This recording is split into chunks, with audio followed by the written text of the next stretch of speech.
கர்த்தர் கிருபை என்றும் உள்ளது, என்றென்றும் மாறாதது.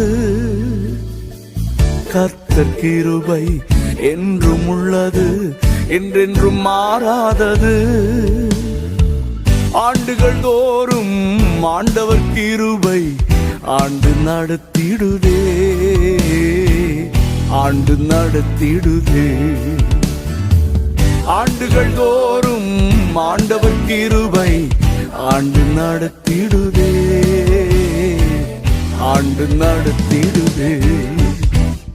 கர்த்தர் நல்லவர், நம் தேவன் பெரியவர். கர்த்தர் நல்லவர், நம் தேவன் பெரியவர். பெரியவர், பரிசுத்த கிருபைகள் நிறைந்தவர்.